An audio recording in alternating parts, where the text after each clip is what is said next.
Good morning, everyone. This is the day that the Lord has made. We will rejoice, and be glad in it, This is the day that the Lord has made. We will rejoice and be glad in it. Good morning, how are you? I'm fine, thank you. Hiningal ako. Nagugas ako ng kaday. Ito guys ay isang kaday. Cast iron ito. Alam mo ba, binili ito ni Binan sa akin bago siya bumalik ng Amerika. Pumunta talaga siya ng New Road. Nag-ano pa si Ama. Gaangkas pa yan siya sa motor guys. Kasi nga may mga parang kumbaga guys, Uber or mga car lift or mga yung mararentahan ba para mas mabilis tayo makarating sa mga gusto natin puntahan. Kasi nga may mga ganito na yan dito guys. So para mas mabilis kung saan natin gustong pumunta and mas makasave po tayo. Mabuti na nga guys ngayon, may mga ganyan na sila.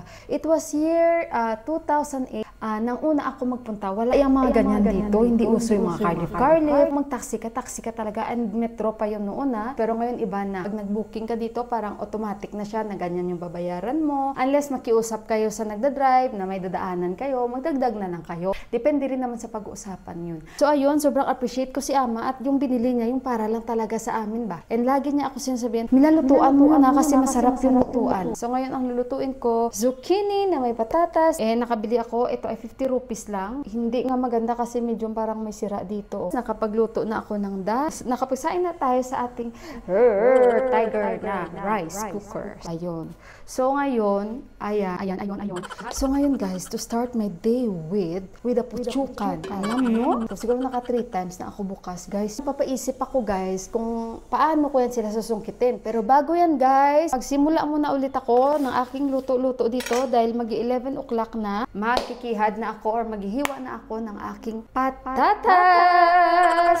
So yung stage nila guys, malapit na. Kami lang naman yan magse-celebrate dito sa mga experts dyan. Ako hindi ako expert magbalat-balat ng mga gulay. Noon guys, lagi ako talaga napapagalitan ng tatay ko ba. Lalo sabihan niya ako, "Day, balatan mo na yung paho, ang mangga." Pagkihad ko ng mangga, pagbalat ko ng mangga, galit yung tatay ko sa akin. Sabihin niya agad na wag nyo tong hiwain ng mangga ha. Wala kayong makakain sa mangga. Nasa buto-buto lahat. Ay, di ka on. Just load the fire. Pwede na.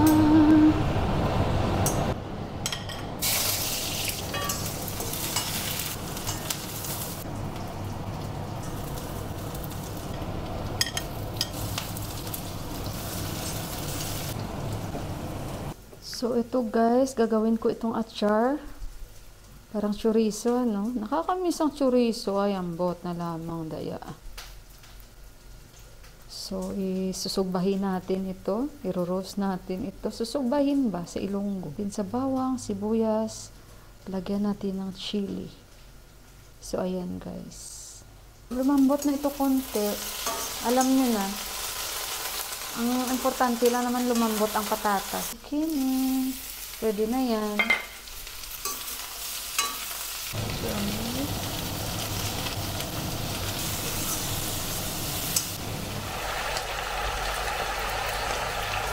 Lagyan ko pala siya guys ng pepper at konting yung isang klaseng vegetable masala. At load the fire. Load the fire. Through the land and to the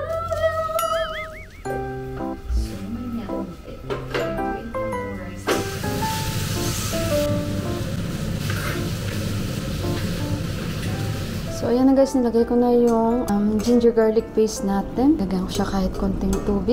And then, lagay natin yung dried chili na isa. Huwag lang nating yan, durugin kasi iinit yung puwet natin. Ito guys, maanghang din naman ito. Pero sa achar, madudurugin ko. Yan, ganyan lang isalak kasi maanghang yan. Lalabas yung almoranas natin dyan. Speaking of almoranas, hindi ako mahiya sa inyo mag-share nito guys ng almoranas. Kasi alam nyo ba, dito sa family nila ni Deepak, parang ang majority nila na problem is yung hemorrhoids, almoranas. So, si Deepak, problem niya talaga yan, guys. Kasi, di ba, mahilig sila kumain ng mga meat. Mahilig talaga sila kumain. Tapos, siguro, ko alam kung talagang sa genes yan or ano. Kasi nga, meron din naman ako before pinsan ko, guys. Maliit pa kami noon. Lumabas talaga yung almoranas niya. Yun, mabuti na ibalik yun. So, meron ako experience kay Deepak about sa almoranas, guys. Totoo pala yung almoranas, no? Nalabas talaga. talaga kasi nga sa pinsan ko nung maliit pa kami. Imagine mo, maliit pa yung pinsan ko. Kasi minsan, kumbaga, it's either constipated talaga tayo, napuwersa natin. Kasi di ba usually sa iba ngayon nanganganak na normal na labas ngayon. At hindi naman yun masama pag-usapan ng almoranas. So ngayon guys, meron akong experience kay Deepak. Siyempre mag-asawa na kami noon. Sa UAE pa kami noon guys. Share ko lang sa inyo ba? Kasi medyo may pagka-comedy nangyari sa amin. Sandali, Marty man itong apron na ito. Sandali muna guys. Relax lang kayo dyan. Nung memorable namin ni Deepak na kahit mag-asawa na kami is naiya pa rin siya sa akin. Pero ako naman, I am your wife. Diba? I am your wife. Ano pa ba ang isisikreto mo sa akin? Diba? Yung mga ganun. I'm here to guide you, to protect you, to defend you when you are not around. Diba? Teka lang guys, maghiwa muna ako ng mga coriander namin guys kasi kayo muna mag-excite dyan.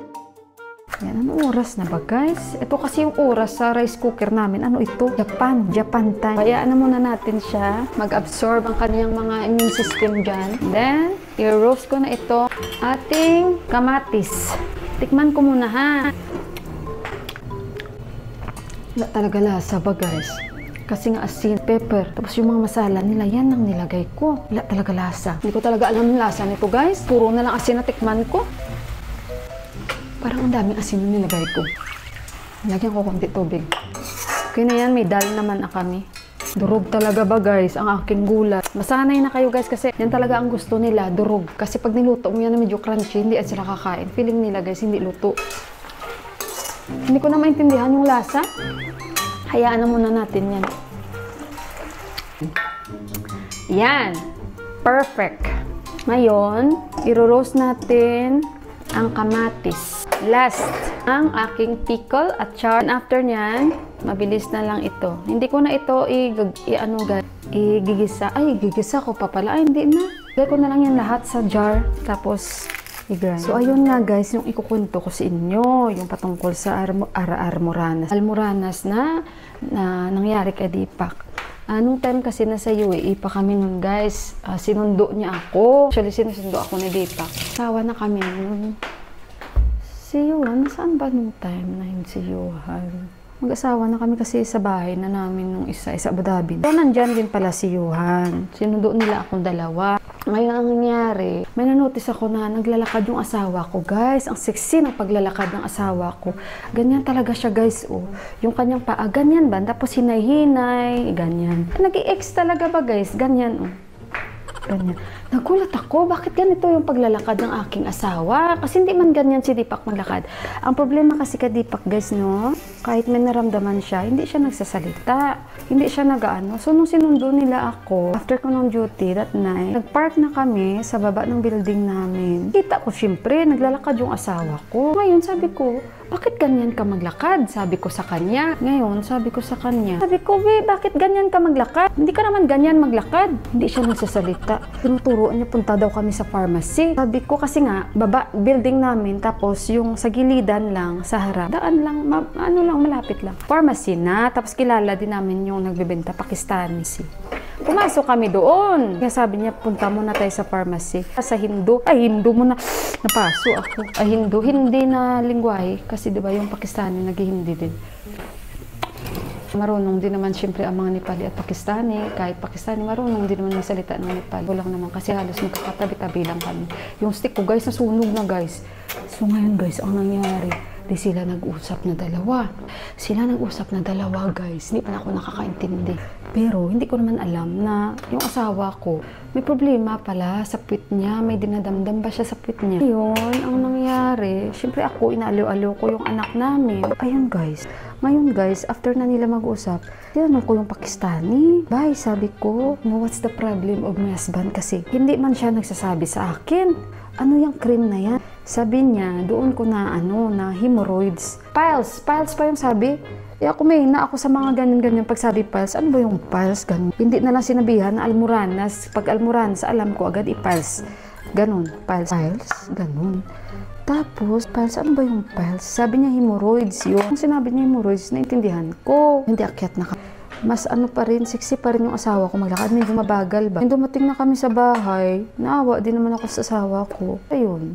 After noon, sabi ko, babe, anong problema mo? Bakit ganyan ka maglakad? Sabi niya, masakit yung puwit Sabi niya sa akin, hemorrhoids. Sabi ko, ano ito? Sabi niya, cream. Ilalagay ko daw dyan. Sabi ko, ako na ang maglagay. Sabi niya, no. Sabi niya sa akin, guys, no daw. Doon ako nagsabi na, bakit ayaw mo na ako ang maglagay? Sabi ko, asawa mo ako. Bakit? Anong kinakaya mo? Naramdaman ko na nahiya siya sa akin.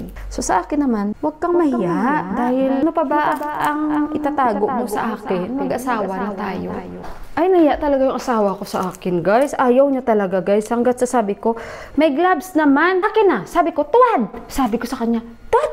Sabi ko sa kanya, nagalit talaga ako. Sabi ko, ano pa bang ikakaya mo sa akin na lahat-lahat nakita ko na ganito, ganyan. Di man siya tumuwad, guys. Tagilid lang. Tagilid, sabi ko. Tagilid, kung ayaw mong tumuwad, tagilid. Ako ang maglalagay, sabi ko. Bakit? Sino ba ang maglalagay dyan? Sino ba ang magtutulungan? Sabi ko, di tayo lang naman. By the way, guys, ito na yung achar, yung bawang, kamatis, coriander, at yung isang chili. And lalagyan ko siya ng timor, guys. Ayan, masarap ito pag may timor.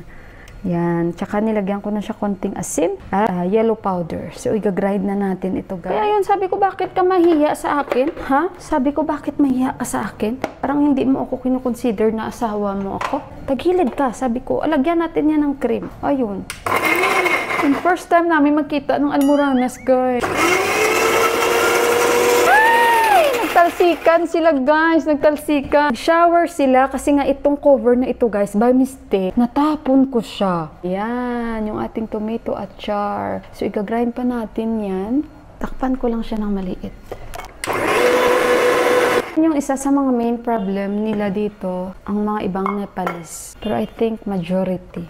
Yan yung mga problema nila talaga na hemorrhoids. Kasi nga, mahilig sila kumain ng mga meat talaga ba? Pero dito, from kay daddy, problem nila yan. Sila ni Bay yan. Mga problem nila yan, mga hemorrhoid mayroon.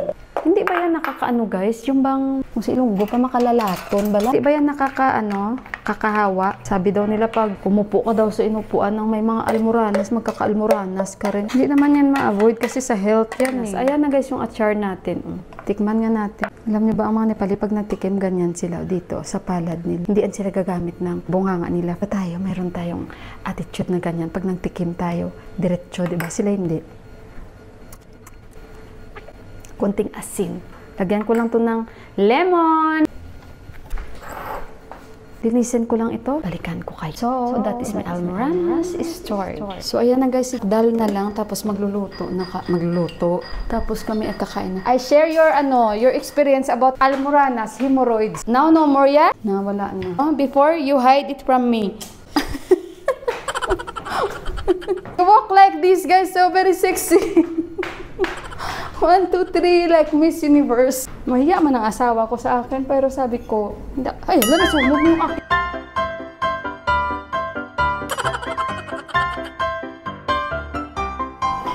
Hindi, ganyan talaga yan. Ganyan talagang dahon na yan, guys. Siyang hero ko, you're my hero, and when the hero comes along. Kita nyo ang cooking show namin. Hindi na yan bago. Pakuluan ko lang konti. Ganyan kasing dahon na yan, sobrang dry. Kaya nasanay na ako. Sanayan lang talaga sa aming kusina. And when my hero comes along, with my stress to care, hero comes along. Ang aking hero, ang buhay ko, my life, my everything. Yeah. And when my hero comes along, with my strength to carry on. Dapat kasi sabi ni Tipak yung achar nakapatong yan sa kanin. Ayan. So, ayan na, guys, yung pagkain ng aking asawa. Try ba? Where is the bamboo shoot there? Bamboo shoot? No. We did not put in the fridge. Hinahanap niyo yung luto ko kahapon. Ang init pa naman yan lahat. Good. Good. Not allowed to say what? Ha? Mainit eh. Hot or no? It's hot? You want a spoon? No. Okay na yan. Kain tayo, guys. So, guys, kain tayo. Ito na yung chicken feet ko na natira. Tirahin ko na lang yan. Ang sarap magkamay kahit ang init yung pagkain natin. Hanggat sa mapasok na. Yeah, babe. No, babe? Hi, babe. Tawal yung asawa ko sa akin. Di ba guys, magtiteach na. So magsasari-sari na naman tayo. Nabinigay si ama sa akin na sari. Kaya sabi ko, di ba huwag mo ko bilhan ng sari. Kasi nga, instead, sabi ko, si Yuan na lang bibilan natin ng football na ano. Kasi guys, sira na talaga, naawa ko. Yuan kahapon nung dumating, basa na yung paa niya, namumuti na. Ngayon guys, bigay pa yun ni Ate Japan na pera, binili namin. Maganda yung quality na yan. Kuha muna ako ng rice guys ha. Guys, yung aroma ng Jimbo, na yun nga, yung dried leaves na yan, masarap talaga siya guys. Minsan ganun kasi, kahit hindi maano yung apoy mo, parang ano siya ba, siguro kasi sa mga dahon-dahon niya. Kaya yan ang ina-avoid ko minsan, pag maglagay ako ng Jimbo, mabilis siya anuhin ng apoy, kaya natatakot ako. Kaya don't do that at home, mag-ingat kayo. So ayan guys, hugas time na tayo. Nabusog ako ba guys? Thank you Lord talaga, nabusog talaga ako.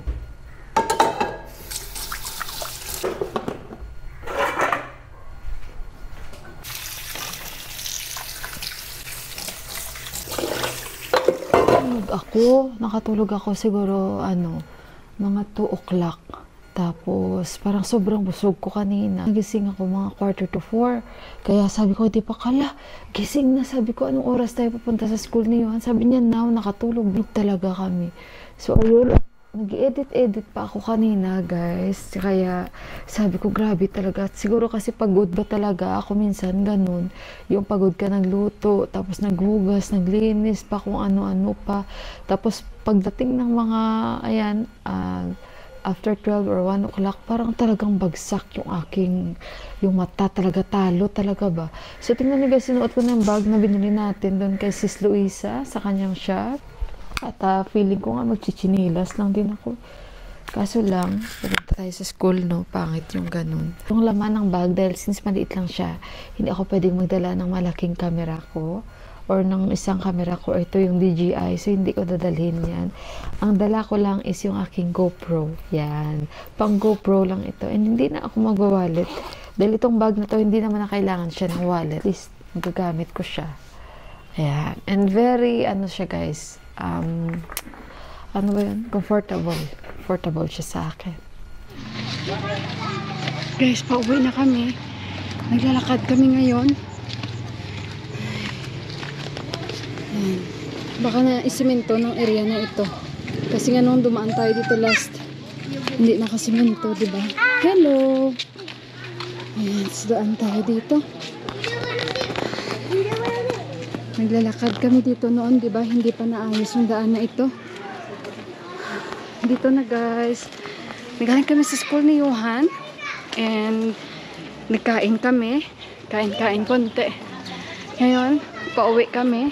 Mas maganda yun, mag-burn tayo ng calories after natin kumain ng snacks. So, lakad-lakad lang tayo. Ay, maganda na yung kanilang daan dito, oh. At least na semento na. Pero I think hanggang dito lang pala. Doon, hindi. Kasi nung last inayos, kasi gumawa sila ng parang ano ba itong tawag? Sewage. Yan. Gumawa sila guys. So kung naalala nyo, dumadaan tayo dito. Nag-shortcut tayo dito papunta sa bahay. Ay. Ayan. So, na-late na kami mag-on ng water namin. Kaya sabi ko nga kay Deepak, bilisan namin. Yan silang dalawa. Hindi maganda yung daan. Ay, mabuti to din, hindi mo lang nadala pa ako ng payong, panigurado lang ba. So, dalaan na naman tayo sa palayan. Did you see her cloth like it? The blouse? My cloth is same? No, she's wearing sunflower. Si Deepak niluloko na naman niya ako. So dadaan tayo sa rice field. Puro kasi palay ngayon. Mag-harvest yan sila mga dasay. Harvest time nila dasay yan. September, October, November. After 3 months. Ayan. Harvest time na yan dito. So, ayan, puro green na. After ng dasay guys, kalbo na naman yan. Iba na naman yung itatanim nila. Ganda ng mga palay guys. Oh. Yan. Diba? Green, green grass of hope. Ulala. Ang liit na ang daanan natin. Diba nakaka-relax? Ha? Fly what? Hey, don't pick there. Maybe it's not allowed. Ganda diba? Rocket. Rocket. Wow! You know how to fly rocket daw, sabi ni Dipak. Diba? Nakaka-relax yung ganito. Daanan. Sige na. Wow! Fly the rocket daw, sabi ni Dipak. Oh, don't pick na. They will get angry here. Do not have. Yes. Pick one. Hindi na yun. Dalian na. See, pick from this. Naglalaro pa silang dalawa. Oh. Sige be. For this one. Fly the rocket, turuan niyo si Yeah, Johan. right. Wait. Dalian na. Where? Tukbon tayo dito. Baka may ahas. Here. This. Tuturuan pang mag-ama. Cat. No? Pull this one. Look pa po yung. Sige na. Fly the rocket. 1, 2, 3. Pull. Wow, ikaw naman yun. Pull here, not there. Pull, pull, pull. Too much. No logic. Pull there down. Oh. Yeah. Better luck next time, Johan. Yan. Ganda, guys. So, puro green, oh. Diba? Yan, ang banyo na talaga ako, guys, ba? Parang may kati yung ulo ko. Parang may gumapo. Yan sa likod na yan namin, ano, farm. Sa likod na namin. Diyos ko, babe. Teka lang, guys. Not here, here. It's like this. Ito namang dalawang to. Wala naman tigil to. Dalian yun na. Si Johan, oh. Ay, na tubig pala to, oh. Parang may naman. Wow, Johan! Uy, ala, saan tayo dadaan? Baka may ano. Slowly. Very. Okay. Middle. The middle, there is water. Yay! Come na. Get me one more. I'll pass by now.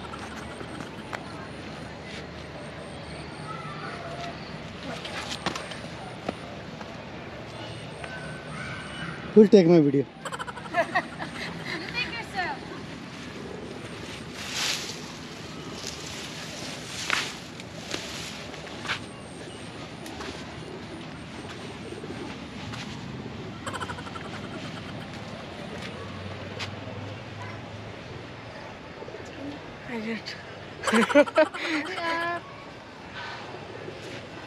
Come na. Nakikita ka na kayo. You are here, Luis, no? You have to take a big one from the down, yeah. See, now you take from the root. Hurry up na yung Han! I took the whole... Hurry up na. Okay, make it happen. Enough na, come. See, enough na, come. Give may ano. Enough tayo, Han. So, ayan pa sila, guys. Oh, mamaya maubos na nila yung mga palay dyan. Bermuda pala ito, oh. Ayan, mga Bermuda. Yun yung sa likod namin. Ganyan yan. Bermuda. Binibenta nila. Maganda na yung likod namin, guys. Kasi fresh na siya. Pero may amoy pa rin minsan nakasama kasi nga yung ano, yung tawag nito, yung sa loob ng bahay nila, diba? Siyempre yung loob niya siguro ba? See you sa bahay. Guys, may bagong tindahan na dito sa amin pala, oh. Si Didi, she's buying also meat there. And si Didi bumibili pala dyan, oh, ng meat. Hala, same there in this Indira near house, see? They open. Yan na, may bagong bilihan na sa amin banda dito. So guys, dito na ako. Si Deepak nagpapahinga-hinga dahil may work yan si Deepak dahil kanina may training yan siya. So yung result ni Johan guys, wala kaming problema sa result ni Johan. Ngayon ay grade 7 na siya. Nag-usap kami nung pinaka-head ng teacher nila. Masaya sila para kay Johan. Sa ngayon na napakalaki ng improvement ni Johan since from the beginning na nag-start si Johan dahil hindi si Johan nagsasalita ng Nepali and sobrang nagpasalamat ako talaga sa kanila. Kasi grabe din yung effort nila. Si Johan nag-try din naman kami hanapan siya ng mag-tutor or magturo sa kanya ng Nepali and si Deepak talaga nagbigay talaga siya oras pag may time siya na parang ano niya talaga na mag-Nepali ba kasi wala talaga kaming mahanap na parang matino na magturo ng Nepali kay Johan and nagpapasalamat din ako sa anak ko dahil si Johan unang-una guys parang ano ba siya na bata, andun yung attitude niya na parang meron siyang initiative and parang independent siya na gusto niya ring matuto kasi before talagang grabe hindi talaga si Johan guys nagsasalita or nagbabasa or marunong mag-Nepali. Kahit yung iba niyong mga teachers nahihirapan din sa kanya mag-adjust. Noon parang give up na ako kasi wala ba silang ka-effort yun ang tingin ko. Pero guys, grabe ngayon mag-grade 8 na si Johan. Sobrang na-enjoy na Johan. Lahat na ngayon sa school, unlike before, na lagi siya nagsasabi, Mama, I'm not happy. Kasi nga, hindi siya pwedeng makipag-usap. Hindi ba siya makaka-relate sa mga klase niya dahil mga Nepali talaga ang bata. Pero ngayon guys, napakalaki talaga ng pagbabago. Kanina, parang ang sarap pakinggan, especially yung class advice, na nagsasabi na grabe yung improvement ni Johan. Sa math, outstanding talaga siya kasi grabe, tinutukan ko yan si Johan sa math guys, kahit hindi ako magaling sa math, tinutukan ko talaga siya. Sabi ko sa inyo, hindi ako guys matalino. Gusto ko lang mag-drawing na mag-drawing kasi nga mahilig talaga ako mag-drawing, diba? So, sobrang appreciate ko talaga yung dalawang teacher niyon, yung head na sa teacher nila, I think, and yung class advisor nila. Masaya sila para kay Johan. Yun, wala naman silang maraming mga sinabi, pero yun nga, nag-usap lang kami yung pinaka-head na sa grade 8 kasi sila nagfo-focus guys kasi parang dito guys sa grade 8 yan na yung pinaka ano talaga yung pinaka kumbaga tinutukan talaga nila na marami ng mga exam kasi dito guys parang more on exam talaga sila ba guys parang kakaiba yung kanilang ano no curriculum dito. Hindi naman namin talaga in-expect na mag-A plus yun or A, mag-B plus yun or A, okay na kami. So kaya sobrang happy kami. Yung overall na result niyon is B plus and hindi kami yung ipipressure namin yung bata, i-anoy namin. Lagi ko sinasabi sa Johan na basta mag-aral ka anak. Ako guys, proud ako na sasabihin ko, nakaabot ako ng ang average ko 76, 80. Hindi ako guys matalino guys, pero hanggang 80 lang ako, hanggang 85 yung average ko. Pero nakapasok naman ako sa mga San Agustin, LCC, alam niyo yun, at least proud ako nakapasok ako nung college ko. Nakapasa pa tayo sa mga ganyan. Ano nga anak? 3.29? Oh, so yun. So 3.29 si Johan. Ayun. Unlike nung mga, syempre, nasa ano pa siya, no? Ano siya, di ba? Sa UAE nag-aaral. Tapos lumipat na kami dito. I think grade 2 pala si Johan. Nag-start dito mag-aaral, guys, no? Ano na, ang layo na ng nilakbay ng anak ko. And hindi madali para sa kanya ang pag-adjust dito. Especially sa pag-aaral dito, guys. Malaki ang adjustments ni Johan dito. Basta napakalaking adjustment niyon sa kanyang pag-aaral dito. And I'm very thankful to all the teachers talaga who really help Johan. Ayun. And looking forward na mag-grade 8 na po siya.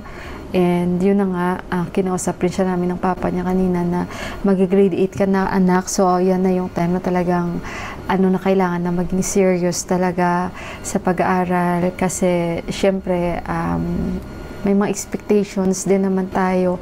And yung plano para sa kanya na alam nyo yun, na hindi lang kami yung nagpaplano. Siyempre, ang mga tito niya rin, na lagi siya sinasabihan kasi nga, after ng grade 12, may mga pangarap na doon siya mag-aaral. Yun talaga ang plan. So, kaya dapat pag nag-grade 8 na anak, since siyempre si Johan din naman gusto niya mag-aaral doon. Alam niyo na kung saan doon, sa kay ama. And yun talaga ang ano na doon siya mag-aaral guys. So tingnan na lang natin kasi ako naman, kahit nakikinig lang ako sa mga ganyang plano, nalulungkot din naman ako kahit paano, kahit hindi pa naman nangyayari. Kasi syempre, mag-isa lang anak ko tapos aalis pa, yung ganun ba. Okay lang sana yung dito na lang, kasi mag-isa lang naman siya. As long na okay naman, dito na lang mag-aral, yung ganun ba. Huwag nang pumunta. Na lang yan lahat kay Lord kung ano man ang mga plans. Pero alam nyo kasi, nasa yung family kasi, di ba dito, iba, parang involved na talaga ang buong family ang magplano, hindi lang kami, pero I'm very blessed. I'm very blessed talaga dahil syempre andyan yung mga brother-in-law ko na lagi ako sinasabihan na yun na nga, grade ano na ngayon si Juan Mila, ganito, ganyan, nag-usap kami. So, hindi rin biro ang mga syempre pinagdaanan ni Juan ng mga adjustments.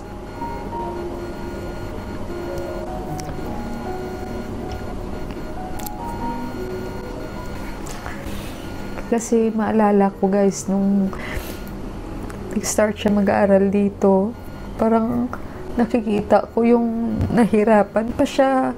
Tapos yung pagkain sa school, talagang magkasama. Tapos sa environment niya na hindi niya maintindihan yung kanyang mga schoolmates. Ang tanging mga guro lang talaga, yung mga teachers umintindi sa kanya kasi sila talaga yung parang responsible sa kanya. Sobrang na-appreciate ko yung mga teachers. And talagang grabe. And yung pinagdaanan din ni Juan na kahit sa school, gusto man niyang mamili ng kakainin. Pero syempre, wala. Talagang alam ko yun na nakita ko yung mga adjustment. First day niya, gumawa pa ako ng burger. Pinabaunan ko pa siya. Tapos umuwi siya noon. Hindi nakain ng bata. Buo pa rin yung burger niya. Eh, hindi ko naman alam kasi first time namin dito. Talagang, as in first time namin, na hindi yung first time namin makapunta dito.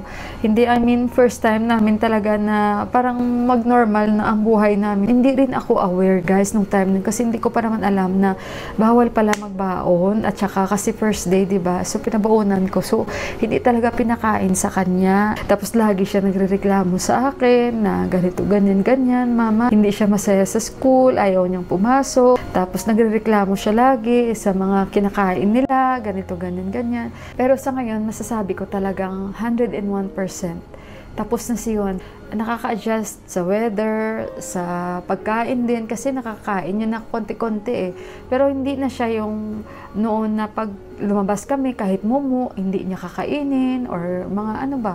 Yung manghang sa akin, nakakain niya na yun kahit paano. Ako, hindi ko yun pinapigilan yung anak ko, guys, kasi na-realize ko talaga nung nandito na kami, dahil ako, syempre kasama lagi niyon, di ba? So, yung pagkain is Filipino food lagi. And hindi yun ma-deny na pag kami magkasama Pinoy foods talaga. So, kaya ayun, lesson learned din sa akin. So, kaya hanggat yung bata may gusto siyang kainin ng mga pagkain nila dito, basta alam ko lang naman na safe, yun, hayaan ko siya. Kasi ako lang din mahihirapan eh, pagkukontrolin ko siya, di ba? Kaya yun, and sobrang happy ako dahil si Johan parang independent na siya.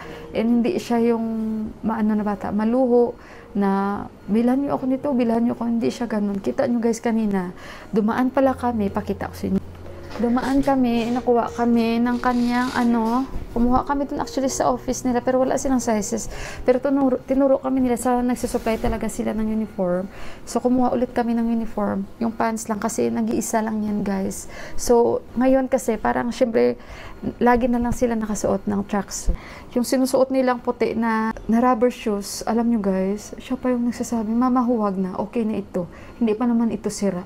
Sabi ko nga sa inyo yung football na sapatos niya eh. Kaya bibilan siya namin ng papa niya kasi namumuti na yung paa niya guys. Bigay pa ni Ate Japan yun ng pera na binili. Sabi niya, mama, sinusuot ko to kasi lucky daw yan dahil lagi daw yan nagugol. So ayun guys, naging emotional lang ako kasi nakita ko yung journey ni Juan na hindi biro. Mahirap pag yung bata hindi siya lumaki dito kasi yung adjustments hindi biro. Sa environment niya na wala siyang may maintindihan nung time na yon na pag tuwing umuwi siya, talaga na hindi umarinig sa kanya na nagsasabi siya na, mama, hindi ako masaya, ayokong pumasok. Yung ganun ba? Siyempre pag narinig mo yung bata, di ba, ay grabe. Sobrang thankful ako kay Lord din dahil ginaid niya rin kami. Ako noon, ay grabe, kung alam nyo lang guys, halos ayoko papasukin din yung anak ko kasi parang alam nyo yun, tuwing umuwi siya nagrereklamo, yung ganun ba. Kasi nga naninibago siya. So yan yung ating ganap today, and ayun, abangan nyo na lang yung ating mga next ganap. At saka maraming salamat po muli sa inyong pagsama sa akin. And sa mga hindi pa po nakapag-subscribe ng aking channel, baka naman. And ingat kayong lahat. Mag-good night ako sa inyo. Pasensya na kayo, nag-emote ako. And sa mga nanay dyan, I hope naintindihan nyo ako. And I love you all. God bless you. Good night. And ingat kayong lahat. Bye guys!